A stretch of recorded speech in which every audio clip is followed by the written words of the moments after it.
Aleluia. Abra sua Bíblia, amados, em Atos, capítulo 1, versículo 8. Quero deixar uma palavra nessa manhã de domingo, antes da celebração da ceia. Atos, capítulo 1, versículo 8. Atos, capítulo 1, versículo 8. Quem já achou? Diga amém. Muito bem. Veja se está escrito assim na sua Bíblia. Mas recebereis poder ao descer sobre vós o Espírito Santo, e ser-me-eis testemunhas, tanto em Jerusalém, como em toda a Judéia e Samária, e até os confins da terra. É isso que está escrito aí, amém? Vamos ler juntos, mesmo com tantas versões diferentes? Vamos lá? Mas recebereis poder ao descer sobre vós o Espírito Santo, e ser-me-eis testemunhas, tanto em Jerusalém, como em toda a Judéia e Samária, e até os confins da terra. Amém, amados? A pergunta que eu faço a vocês, essa promessa se cumpriu? Amém ou não? Sim ou não? Cumpriu. Eu acho que quando eles pensavam confins da terra, lá daquele ponto de vista, eles estavam pensando em nós aqui. Não é? Nós, do ponto de vista deles, estamos nos confins da terra. Né? Para chegar lá onde essa palavra foi liberada, nós levaríamos pelo menos 27 horas de avião. Você tem uma ideia. Não é muito longe. É lá nos confins da terra, do nosso ponto de vista. E nós sabemos que essa promessa se cumpriu lá no dia de Atos, no dia de Pentecostes. Algum tempo depois disso aqui, estava falando sobre a descida do Espírito Santo. Nós conhecemos bem a história que aconteceu e está registrada aí no capítulo 2, ao cumprir-se o dia de Pentecostes, né? E desceu língua como que de fogo, aí entrou o vento impetuoso, e o Espírito Santo desceu sobre cada um, e falaram noutras línguas, tal. E quando o Espírito Santo desce, Pedro se levanta, prega a palavra, 3.000 pessoas se convertem, e aí o Evangelho de Jerusalém vai passando por Judéia, passando por Samária, e chegou até aqui, quando Deus levanta Paulo como apóstolo aos gentios, como apóstolo para cada um de nós. Então essa é uma das milhares de promessas cumpridas na Bíblia Sagrada. Recebereis poder ao descer sobre vós o Espírito Santo. Quantos aqui têm o Espírito Santo na vida? Levante a mão e diga assim, eu tenho Espírito Santo. Quantos aqui são batizados no Espírito Santo? Diga, eu sou batizado no Espírito Santo. Pois é, então, a priori, se você tem o Espírito Santo, se o Espírito Santo desceu sobre você, você então tem o poder desse Espírito na sua vida. Amém ou não, amado? Eu digo, irmão, que está ao seu lado, você tem o poder do Espírito Santo. Bom, eu creio nessa palavra com toda a minha alma. Com toda a minha alma. Agora, a despeito de eu saber que essa promessa é uma promessa cumprida, de que o Espírito Santo desceu sobre mim, desceu sobre você, desceu sobre nós, muitas vezes, analisando a qualidade de vida que vivemos em alguns períodos históricos da nossa existência, eu tenho a sensação que o poder de Deus, que diz a palavra "ai mim", está de mim bem longe. Eu acho que acontece com vocês também. Há momentos históricos na nossa vida, momentos estanques na nossa vida, que a gente se sente tão pequeno, tão frágil, tão abatido, tão sobrecarregado, que a gente, quando tem coragem, viaja para dentro, procura qualquer coisa e acha tudo, menos poder de Deus. Menos força do Espírito Santo. Há momentos na vida que a gente está que nem a gente se aguenta. Momentos que a gente não aguenta de pé, a gente não aguenta ficar sentado, a gente só quer estar deitado, prostrado. E a gente muitas vezes se depara com o versículo desse, o Espírito Santo desceu sobre você, e você tem o poder do Espírito Santo em você, e você caça esse poder, e esse poder está em algum lugar aqui que eu não conheço, não é possível. Porque eu não estou achando esse poder. Acontece contigo ou não? Pergunta ao irmão que está ao seu lado, acontece contigo esse negócio? Você sente assim, fraco de vez em quando?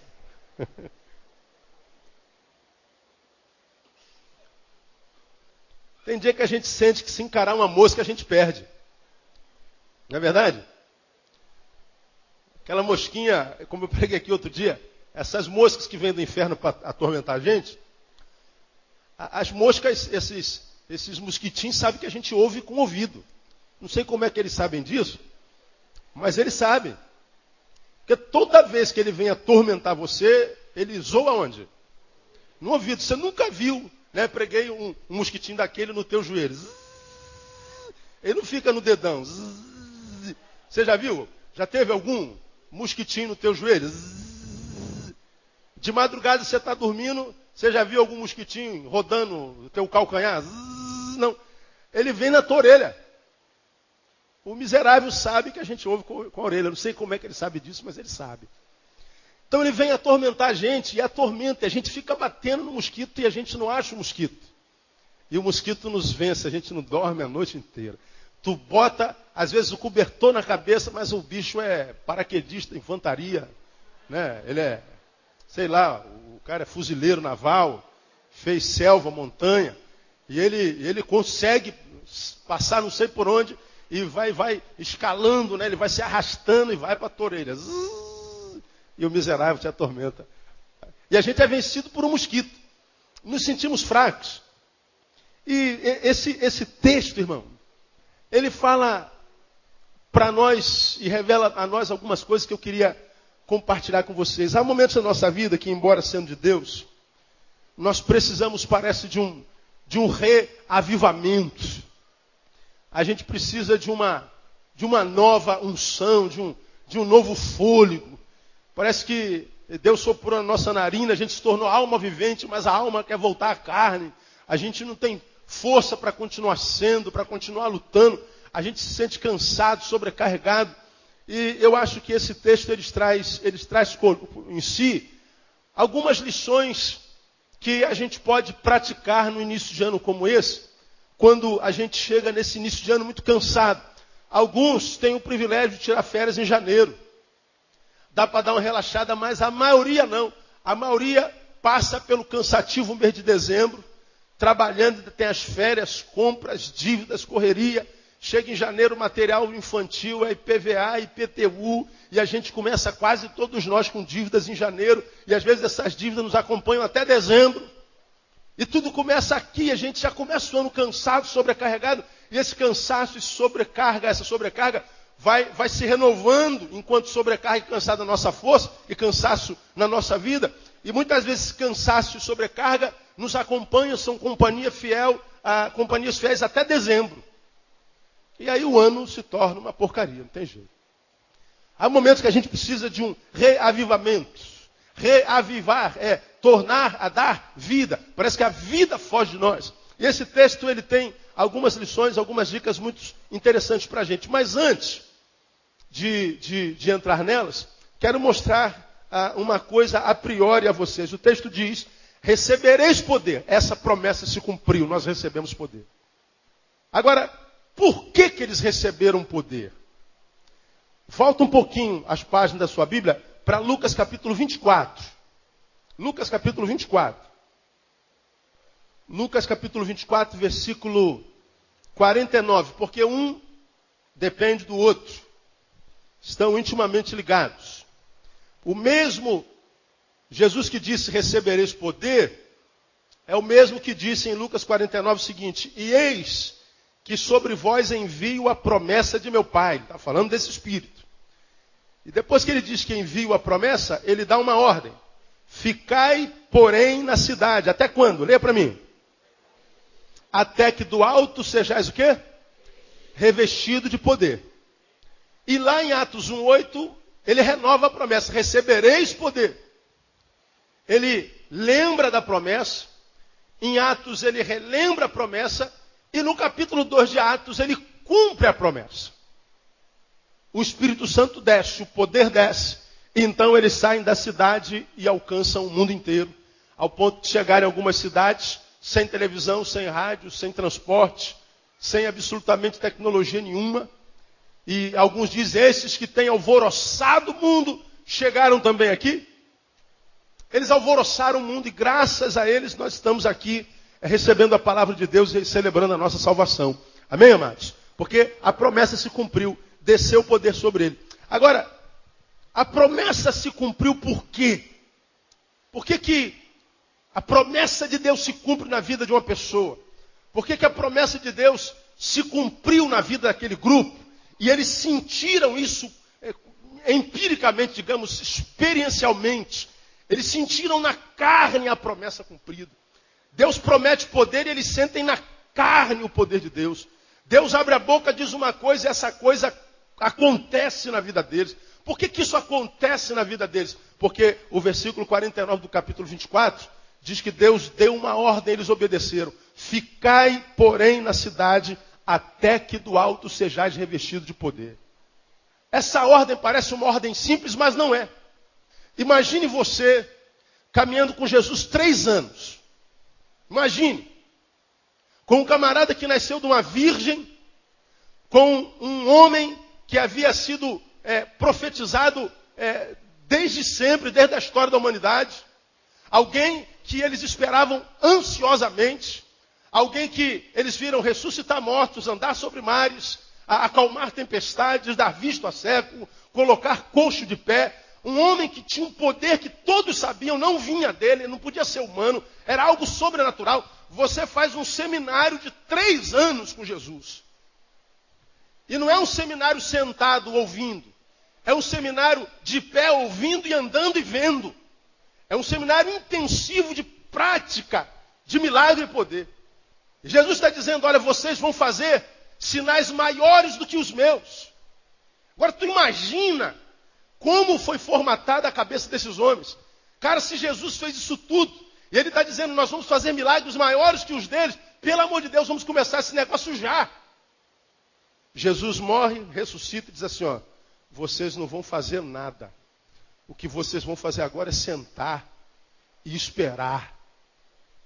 Eu não quero que vocês arredem o pé de Jerusalém. Vocês vão ficar aqui, inertes, parados, sem fazer nada. Aí você se coloca no lugar dos discípulos, tem a consciência da missão, você sabe o poder que já é impresso, já foi impresso em você, tu sabe quem é o Senhor que vai à tua frente, que inclusive ressuscitou morte, e você então está com vontade de meter logo o pé no mundo e vamos ganhar o mundo para Jesus. Vamos colocar em prática esse poder, vamos arrebentar com o inferno. Jesus diz assim, não, fica parado. É daquelas ordens absurdas de Jesus. Jesus cura o enfermo, Jesus ressuscita morto, Jesus faz daqueles milagres extraordinários e fala assim, ó, não conta para ninguém. Hoje a gente tem uma unha encravada, desencravada, a gente diz que a nossa mão ia ser amputada e não foi. E vai contando milagre. Quero dar um testemunho, pastor. E às vezes uns testemunhos que a gente aumenta 10 vezes mais, mentira pura. Agora tu imagina esses camaradas tendo visto que viram, o quanto eles queriam compartilhar o negócio. O quanto eles queriam. Mas vem Jesus e dá mais uma ordem absurda. Vocês não vão fazer nada, fiquem aqui. Até que do alto vocês sejam revestidos de poder. Ponha-se no lugar deles e veja a ansiedade que te toma. O quanto você é ansioso. Quanto tempo, Senhor? Eu vou ter que ficar aqui esperando até poder desenvolver o que eu tenho para desenvolver. O senhor está falando para a gente ficar parado aqui esperando, tudo bem, mas quanto tempo? Não interessa, eu espero. A ordem é esperar, a cronologia é problema meu. Eles ficaram. Porque simplesmente ficaram, concordando com Jesus ou não, ficaram. Diz o texto em Atos capítulo 12 que o Espírito Santo desceu, e quando o Espírito Santo desceu, Pedro ficou em pé. No primeiro sermão de Pedro, 3.000 almas. 3.000 almas para você em 2010 estava bom? Amém ou não? Pergunta o irmão do seu lado, 3.000 estava bom para você? Só para o iníciozinho. O que é barato, irmão? É barato? Amém. Oh. E você sem poder correr, irmão? Com a unção do deixa que eu chuto aí, né? Pois é. Então, Pedro começa com 3.000. Imagina, caraca, meu primeiro sermão, 3.000 almas. Imagina quando eu tiver 5 anos de experiência. Eu vou, 5 sermão meu, eu ganho o mundo inteiro. Pois é, por que o poder desceu? Porque eles esperaram, irmão. Obediência. Deixa eu falar uma coisa para você, irmão. Todos nós sabemos que Deus tem promessa para cada um de nós. Eu sei que quase todos vocês entraram em 2010 com promessa da parte de Deus. Amém ou não? O Deus que prometeu não pode mentir. Tudo que Deus promete, Ele faz. Diga glória a Deus por isso. Agora lembra que o fazer de Deus depende da obediência minha. Porque essa ordem é uma daquelas ordens que muitas vezes nós somos tentados a questionar. E aí é que está o nosso problema. Porque nem sempre o nosso discernimento é saudável e nem sempre é profundo. Lembra que eu preguei aqui num dos meses finais do ano passado, que a Bíblia revela algumas ordens de Deus que são bem diferentes umas das outras. Por exemplo, você vai lá em Êxodo 14, 15, quando o povo está fugindo de Faraó e do Egito, eles se deparam com o mar e atrás o exército. Se correr, a água pega. Se ficar, Faraó come. O que eu faço? Morro afogado ou morro ao fio da espada? Porque a opção que eles tinham é a forma como vai morrer. Porque o que eles tinham como futuro lógico era a morte. O que eles tinham para escolher era a forma da morte. Afogado ou ao fio da espada? Eu acho que morrer de espadada é melhor. O que Moisés faz? Moisés sobe o monte e fala assim, ó Deus. Deus fala assim, ó, pode parar, Moisés. Por que clamas a mim? Como quem dá um mau testemunho danado. Isso não é hora de orar não, rapaz. Você veio aqui para orar? Você subiu um monte para orar? Isso não é hora de subir monte, isso não é hora de orar não, rapaz. Aí Deus disse assim, por que você está clamando para mim? Para que você está orando agora? Diga aos filhos de Israel o quê? Diga para mim. Marchem. Isso não é hora de orar. Isso é hora de marchar. Mete o pé na porta do mar, que essa porta vai cair no nome de Jesus. Mas, Senhor, eu vou marchar para onde, Senhor? Marcha, meu filho. Para onde é que você estava indo? Qual era a direção? A direção era norte. Então vai para o norte. Mas tem um mar. Marcha, meu filho. Isso não é hora de orar. Mete o pé na porta e marcha. Deus está dizendo, marcha. Agora, se você vai para o Novo Testamento, 1 Coríntios capítulo 10, versículo 14, nós vemos Deus dando uma nova ordem. Olha, fugir. Fugir da prostituição. Quando o assunto for prostituição, não encara. Quando for prostituição, não entra nessa de levantar-se contra ela no nome de Jesus. Quando for prostituição, não mete o pé na porta de nada. Deixa a porta fechadinha, nem bata na porta, não entra numa de repreender em nome de Jesus. O que você tem que fazer? Foge. Ao contrário de lá. Fica, ó, estou fora. Agora, isso para um crente é complicado. Porque maior é o que está em nós do que aquele que está no mundo. Aleluia! 1000 cairão ao nosso lado, 10.000 à nossa direita, nós não seremos atingidos. A vitória é nossa pelo sangue do Cordeiro. Tudo isso é verdade, mas quando for prostituição, filho, foge. Não encara não. Foge da idolatria. Quando o assunto for idolatria, filho, não entra nessa de repreender não, foge. Mas Senhor, lá atrás tu disseste para marchar. Isso foi lá atrás, aqui é foge. É o contrário. Lá é mete o pé na porta, aqui é bota o rabinho entre as pernas. Fugir revela para nós a ideia de covardia, não é? Fugir revela para nós, muitas vezes, a ideia de frouxidão, de mediocridade. Mas Deus é assim. Tem hora que Ele manda meter o pé, tem hora que Ele manda fugir. Agora aqui em Lucas capítulo 24, versículo 49, o que é que Deus diz? Ficai. Jesus morreu e agora o negócio está na nossa mão, nós temos que ganhar o mundo para Jesus. Mas não agora. Mas, Senhor, o mundo jaz no maligno, o diabo é o Senhor desse tempo. A gente precisa meter o pé na porta do inferno, porque tu já disseste que a porta do inferno não prevalecerá. Mas não agora. Agora você fica. Mas o que o Senhor está dizendo? Que a gente tem que ter medo do diabo, tem que fugir? Não, também não estou falando para você fugir. Não estou falando nem para você ir, nem para você voltar. Eu estou falando para você ficar. Olha o que eu estou tentando mostrar para vocês. Há momentos na vida que Deus diz, mete o pé na porta, irmão. Não pede licença, não bate na porta, mete o pé e entra. E o mar vai se abrir. Tem momento que eu estou falando para vocês, olha, não entra nessa de orar, de encarar, de repreender. Não entra nessa de fazer campanha contra isso. Se for prostituição, se for idolatria, foge porque você perde desse troço. Agora, há um momento na vida, meu irmão, que o Senhor está dizendo, a gente tem que parar. Tem que ficar, tem que refletir, tem que esperar. Quando é que a derrota nos encontra? Quando é que a derrota é a nossa realidade? Quando a gente não sabe discernir as placas de Deus, nas quais estão escritas as suas ordens. Quando na hora de parar, a gente mete o pé na porta, quebra a cara. Quando na hora de fugir, a gente fica. Quando na hora de ficar, ou a gente mete o pé na porta ou volta. A gente vai para a Bíblia e diz que há tempo para todo propósito debaixo do céu. há tempo de sorrir e há tempo de quê? De chorar. Quando é que a gente quebra a cara? Quando é tempo de chorar, a gente não chora. A gente diz, crente não chora.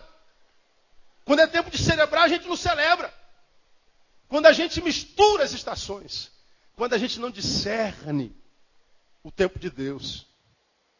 O poder desceu, a promessa se cumpriu. O que Deus disse aconteceu.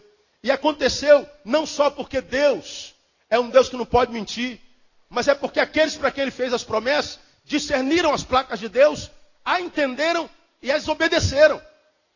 Por que o poder desceu? Porque eles obedeceram. Agora, quando a gente não obedece, e a gente sabe quando não está em obediência, ninguém precisa dizer para a gente.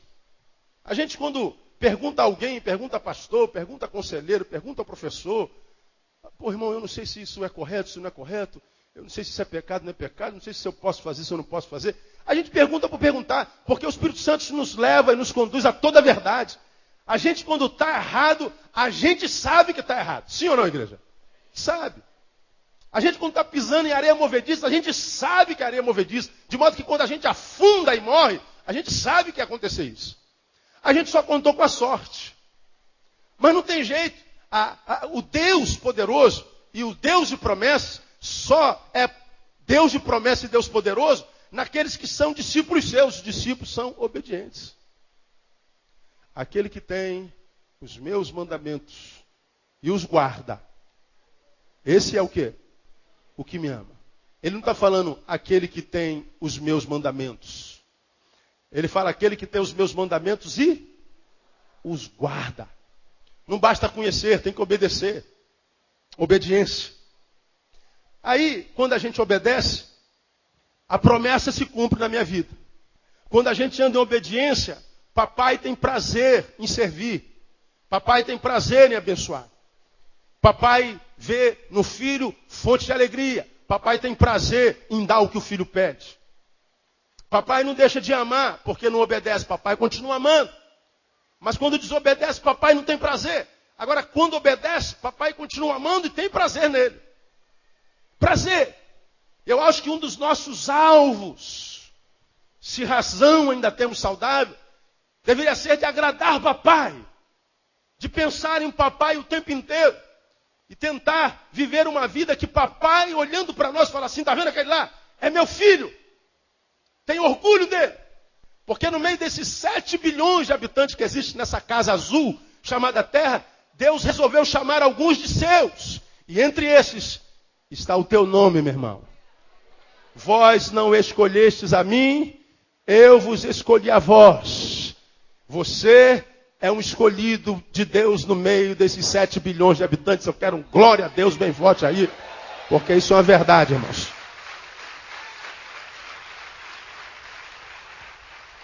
Você foi pinçado no meio dessa multidão. Então devemos viver uma vida que agrade esse Deus que nos pinçou. Agora, muitas vezes nos sentimos mortos, nos sentimos abatidos, o poder de Deus parece que se esvai, parece que somos uma bola furada, que vai perdendo ar devagarinho, vai murchando, chega uma hora que nós somos tão murchos que a gente não serve nem para ser chutado. Então, de repente, é assim que se entrou o teu ano. De repente, é assim que alguns de nós estamos, vazios, sobrecarregados. Deus está dizendo assim, filho, a promessa do poder, do revestimento do Espírito Santo, ainda é uma promessa que está de pé, porque a mesma palavra de Deus foi ontem, a palavra de Deus é hoje e será eternamente. Deus está dizendo, eu quero que você viva um ano cheio do poder do meu Espírito. É o que Ele está dizendo. Agora, como é que a gente reavê ou rever esse poder na nossa vida, pastor? Como é que eu posso sentir o reavivamento de Deus? Como é que eu posso sentir aquela alegria, aquele fogo, aquele óleo que eu sentia quando da minha conversão? Como é que eu posso voltar ao meu primeiro amor? Porque era a acusação que Deus tinha contra a igreja, né? Tenho, porém, contra ti que deixaste o teu primeiro amor. Eu preguei sobre essa igreja outrora. Como é que eu posso ter vida de volta? Primeiro que, se a gente fala de reavivamento, a gente está falando de tornar a dar vida. Então, para que isso aconteça na nossa vida, a primeira coisa que a gente tem que fazer é reconhecer que estamos mortos. Isso aqui é que é um problema para cada um de nós, irmão. Reconhecer que nós estamos mortos. Ele está dizendo, recebereis poder. Quer dizer, vocês ainda não têm. Fiquem em Jerusalém, não movam o pé daqui. Porque se mover, vocês vão quebrar a cara. Vocês têm uma missão a cumprir, mas não agora. Vocês têm uma missão a desenvolver, mas não pode desenvolver como estão. Vocês precisam receber poder. É aqui que está um dos grandes equívocos dos crentes. Nós achamos que porque nos convertemos, nós estamos revestidos. Nós achamos que porque fomos batizados no Espírito, e infelizmente a igreja evangélica no Brasil, a maior dela, acredita que quando nós somos revestidos de poder, o sinal é falar numa língua estranha. Então a pessoa diz assim, opa, eu falei língua, então eu estou cheio de poder de Deus. Aí eu pergunto para você, você conhece alguém que fala em língua e é fofoqueiro a beça? Conhece ou não? Você conhece alguém que fala em língua e é um caloteiro do capeta? Conhece? Você conhece alguém que fala em língua, mas não sabe falar a língua do filho, que é adolescente? Não sabe falar a língua da esposa? Bate na esposa? Que não obedece o marido? Sabe falar a língua de Gabriel, mas não sabe falar a língua do vizinho? Não sabe falar a língua do marido? Não sabe falar a língua do irmão? Conhece alguém assim? Você conhece alguém que fala em língua e é um mentiroso do inferno? Você conhece alguém que fala em língua, mas nunca liberou uma palavra de graça para qualquer ser humano que você conheça? Você conhece? Eu conheço a maioria deles. Que sabem falar a língua dos anjos, mas os anjos não conversam com a gente. Aí ele diz assim, não, pastor, o revestimento do poder é falar em língua. É o que disseram para você. Você fala em língua, você está revestido de poder. Pois é, você vai para a igreja e fala em língua aberta. Agora, quando acaba o culto, tua vida volta para a desgraça. Tua vida volta para a miséria, para a mentira que sempre foi. Para a teatralidade. Tua vida só é bênção no culto. Quando acaba, é uma farsa. Todo mundo, quem sabe, admira você, mas você se odeia. Porque sabe que é uma farsa. Mas porque me ensinaram que se eu falo em língua, eu estou revestido de poder. Pois é, aí que está o nosso engano. Jesus diz, pelos frutos os conhecereis e não pelos dons. Estou falando que não existe dom de língua? É isso que eu estou falando? Não. Ele existe. É uma realidade. O que eu estou tentando dizer para você é que o poder de Deus na nossa vida não é só para a gente desenvolver dom. Porque o dom que eu tenho não é para mim, o dom que eu tenho é para o próximo. Ao passo que o dom que o próximo tem não é para ele, é para mim. Quando é que os dons são bênção na vida de todos? Quando nós vivemos em comunhão e o meu dom te abençoa e o teu dom me abençoa. Essa mão no meu corpo nunca trabalha para ela. O que essa mão pode fazer por ela? Nada. Se essa mão corta a palma da mão aqui, ó, cortou, está sangrando.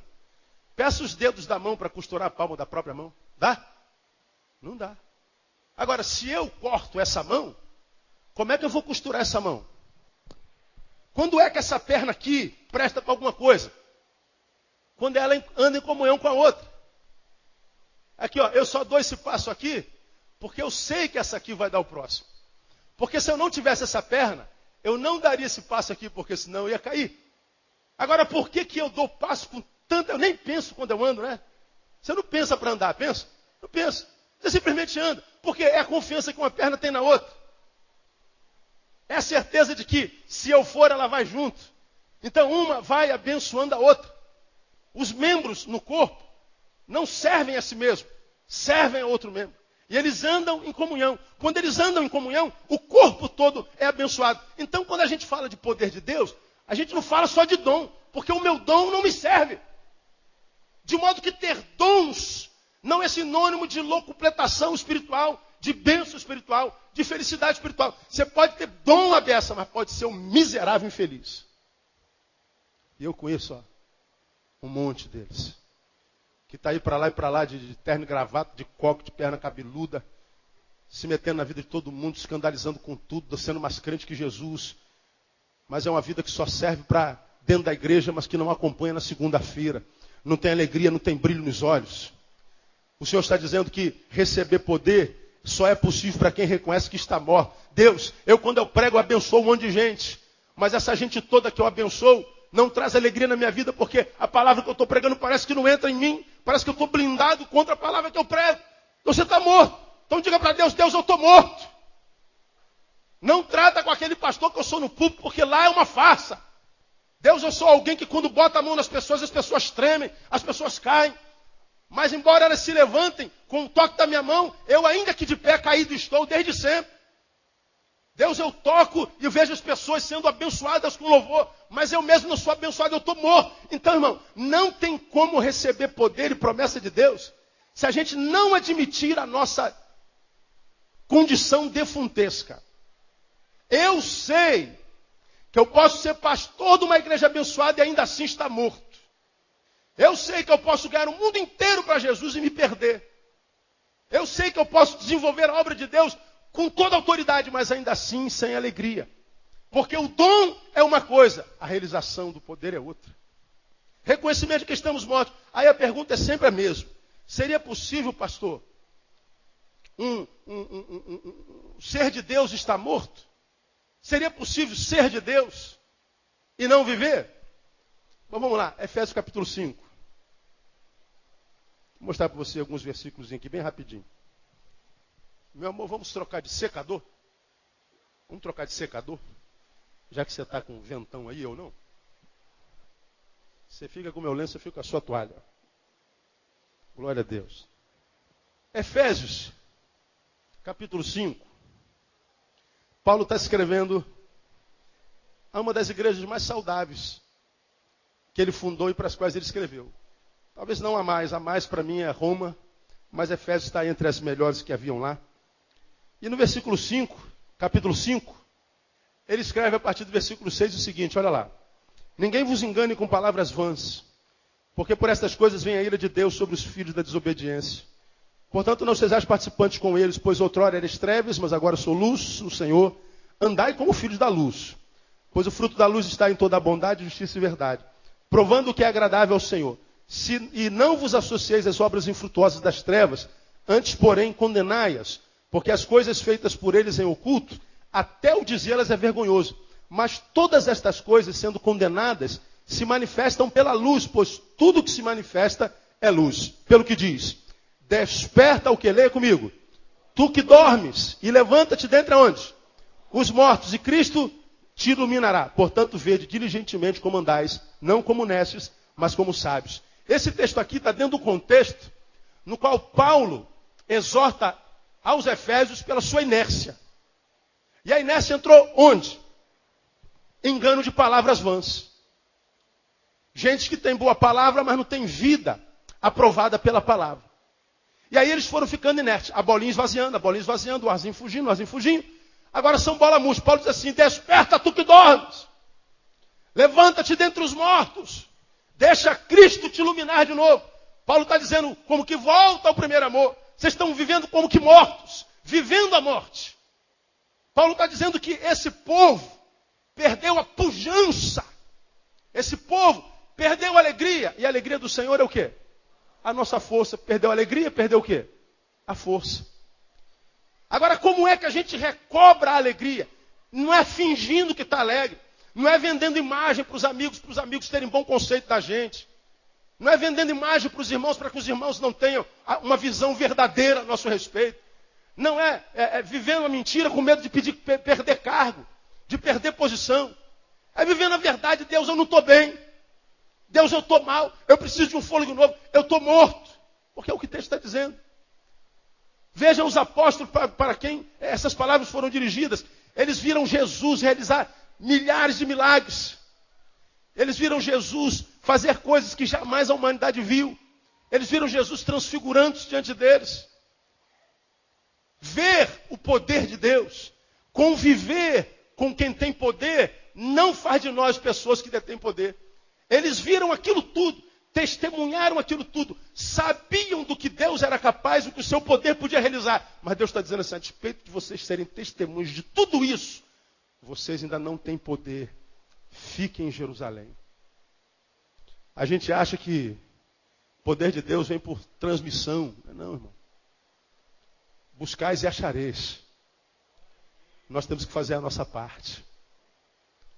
Eu não sei quanto a vocês, eu vejo tanta gente morrer no caminho. Nos contos de ninguém, e essa geração tem raiva de mim, porque eu digo que essa geração é a geração mais fracassada do universo. Só eles não veem. Uma geração desistente, já preguei sobre isso aqui. Uma geração que diante do primeiro empecilho desiste. Uma geração que se preocupa demais com a imagem, com o que pensam. Como já falei, a geração mais bonita de todos os tempos. Essa é a geração que decretou a falência do feio. Não existe mais o feio. É uma geração bela, mas é a pior produção de todos os tempos. Produção enquanto indivíduo, enquanto valores, enquanto princípios, enquanto inércia, enquanto inutilidade, enquanto influência, enquanto refém da sua própria imagem. Uma geração que pensa em aparência o tempo inteiro. Uma geração que quer estar bem diante dos olhos dos outros o tempo inteiro. E para estar bem diante dos olhos dos outros, se submete à desgraça da vida diante dos seus próprios olhos.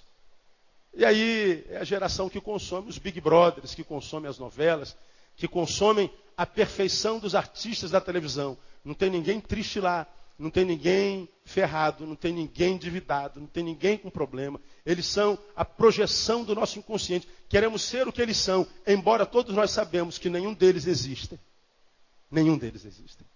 Mas por que nos submetemos à tirania do belo?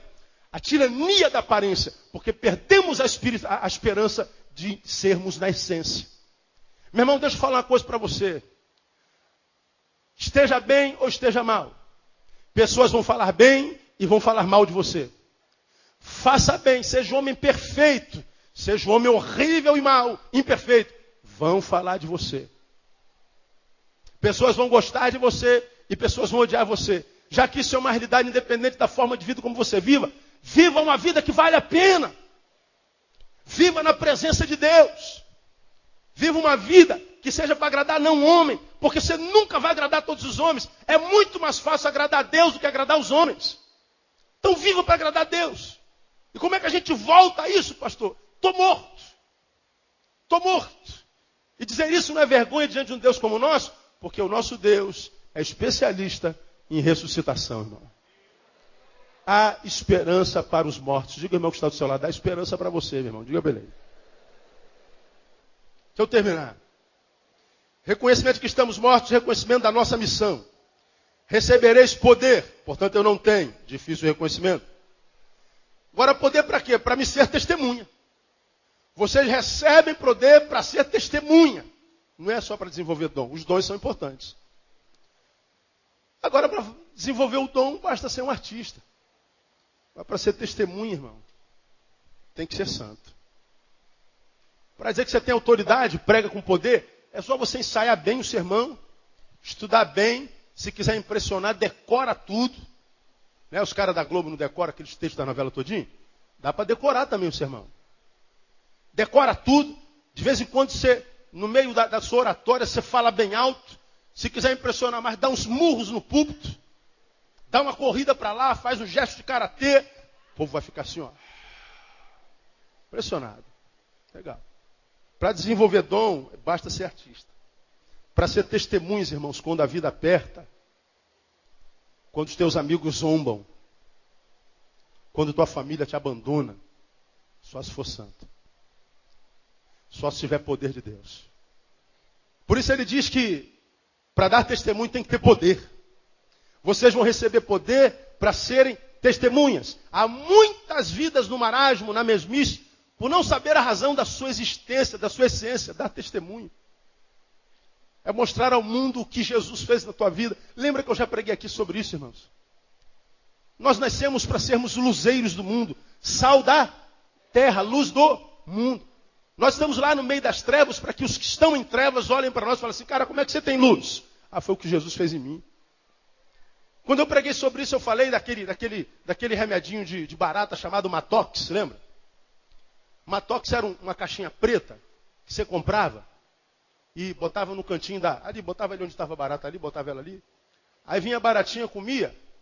E falou assim, meu Deus, Deus nos abençoou hoje, mandou um manjar dos céus. Não. Aí ela comia, morria na hora? Não.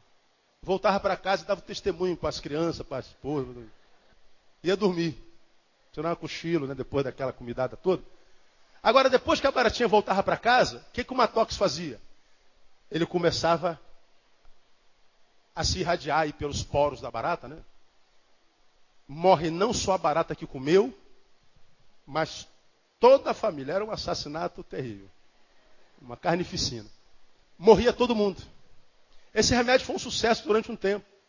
Porque a baratinha comia e onde ela estava, ela contaminava todos. Isso era Matox. A obra do Evangelho na nossa vida é o oposto, é Vivox. Olha para onde é o Senhor. Eu explico. Você estava em trevas, vê uma maravilhosa luz e você é escolhido e vem. Você deixa as trevas e vem para a maravilhosa luz de Deus e Deus te dá um novo nome. Deus te dá um novo espírito, Deus te dá uma nova roupagem.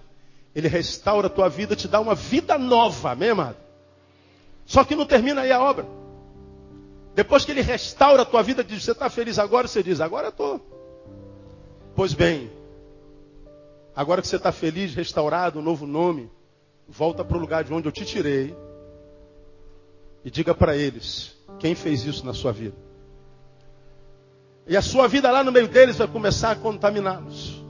Só que não vai gerar morte, vai gerar vida. Para fazer isso tem que ter poder. Senão a gente vira mais um idiotinha, metida besta, que ao invés de transformá-los, é transformado por eles. E tem que dar desculpa para si. Nada, isso é bobagem. Bobagem não, seu tolo. É você que é um porcaria. Não teve coragem de ser santo, de ser crente. E porque não consegue ser isso, diz que isso é bobagem. É porque você é fracassado. Ah, pastor, eu fico com raiva do seu problema, é seu. Não deixa de ser verdade. Evangelho é para macho, irmão. Não é para frouxo, não. Frouxo vira mais um na multidão dos fracassados. Vamos ver como é que vai acabar a sua vida. Hoje você tem força, você tem vivacidade, está trocando a palavra pela verdade. Aí eu quero mostrar para você como esse negócio de descrença é uma falácia, irmão. Cadê a revista? Sumiu a revista? Revista Veja dessa semana. Em agosto de 2005, um escritor e jornalista nova-iorquino, A.J. Jacobs, passou 387 dias vivendo literalmente à luz do Velho Testamento, à luz da Bíblia Sagrada. Ateu. Um ano muito estranho. Ateu. Aí viveu 387 dias como o Velho Testamento. Ele dá uma entrevista falando da dificuldade que foi. A última pergunta da jornalista. E agora, o senhor acredita em Deus? Depois de um ano, eu comecei a frequentar uma sinagoga. E matriculei meus filhos numa escola judaica. Continuo agnóstico, pois não sei se Deus existe, mas tenho profundo respeito pelo conceito do sagrado. Vou traduzir para você. É um ateu daqueles que ao longo da história da humanidade tentaram provar que Deus não existe. Tanto quanto alguns tentam provar que Deus existe. Não há como provar a existência de Deus. E nem a existência dele. Mas o camarada tentou viver o Velho Testamento. Uma das perguntas foi: o que é mais fácil de seguir, o Velho ou o Novo Testamento? Essa é uma pergunta complicada. Há mais regras no Velho. Mas no Novo Testamento Jesus fala em perdoar e amar seu inimigo. Isso é dureza. Ele está dizendo, não sei se as regras do velho é mais difícil, ou perdoar e amar o inimigo é mais difícil. Claro que ficou claro que é perdoar e amar os inimigos. No finalzinho da experiência, o senhor acredita em Deus? Ele falou, não, continuo agnóstico, mas matriculei meus filhos numa sinagoga. A sinagoga é a representação do sagrado. O sagrado é a representação de Deus. Deus não existe, Mas ainda assim eu quero que os meus filhos sejam criados nos ensinamentos dele. Essa é a palavra do ateu, irmão. Você sabe o que é um ateu? Um ateu é um crente frustrado. Conhece um amigo ateu? É um crente frustrado. É um crente que um dia foi apaixonado por Deus, mas não foi homem para obedecê-lo. É alguém que foi criado na palavra de Deus, mas era muito raso, não conseguiu absorvê-la. Porque não tem jeito, irmão. O evangelho é morte. Se alguém não nascer de novo, não pode ver o reino. Para nascer de novo tem que morrer. As coisas velhas passam, para que tudo se faça novo. O que acontece com o crente frustrado? Ele não quer morrer. Ele quer o novo de Deus, mas não quer deixar o velho do mundo. Como é frouxo, não consegue deixar o velho do mundo, ele diz, Deus não existe. O ateu é um crente frustrado. E pode ser jornalista, pode ser neurocientista, pode ser o raio que o parta. A Bíblia diz que todo joelho se dobrará ao nome de Jesus. Todo joelho, mesmo dos soberbos.